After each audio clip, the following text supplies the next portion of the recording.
नमस्कार मित्रांनो, स्वागत आहे आपल्या ब्लॉगमध्ये परत एकदा. तर आज आपण जाणार आहोत पंकजला आणायला हॉस्टेलला.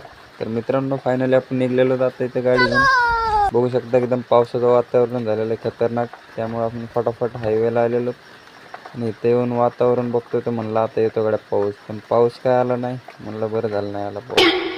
मग काय आता निघलेलो तर आपण इकडे वाटत आपल्याला लागलेली गंगा नदी. म्हणलं चला इथं 2-3 फोटो वगैरे काढून घेऊ. फोटो वगैरे काढले आणि त्यानंतर आपण निघलेलो होतो आता पटकन. म्हणलं आता इथून निघा. काय निघाल्यानंतर रस्त्यामध्ये रस्ता आला, बघू शकता मित्रांनो. रस्त्यामध्ये लागलेला आपल्याला पंप आणि पंपावर आलो. मस्तपैकी पेट्रोल वगैरे टाकलं. म्हणलं मध्येच बंद पडा नको पावसा पाण्यात, त्यामुळे पेट्रोल वगैरे टाकलेलं आहे मित्रांनो. फटाफट आलेलो इथे शाळेमध्ये. बघू शकता इथं हॉस्टेल पण आहे. मागं आता आपण जाणार आहोत हॉस्टेलला. तर हॉस्टेलमध्ये आपण फायनली आलेलो आहोत मित्रांनो. तर फायनली हॉस्टेलमध्ये येऊन बघतो तर काय इथं सगळं पॅकिंग वगैरे झालेली आहे बॅगची.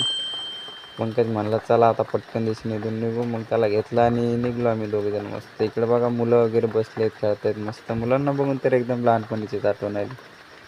मग काय घेतली आम्ही गाडी आणि निघलोत पडली. म्हणलं चला भाऊ, पावसा पाण्याच्या अगोदर लवकर निघलेलं बरं. मग काय मित्रांनो, इतका खुश झालेला पंकज मागं पार हसायला लागला. अचानक न्यायला आला, खूप आनंद झाला मला. मग काय घेऊन आलो.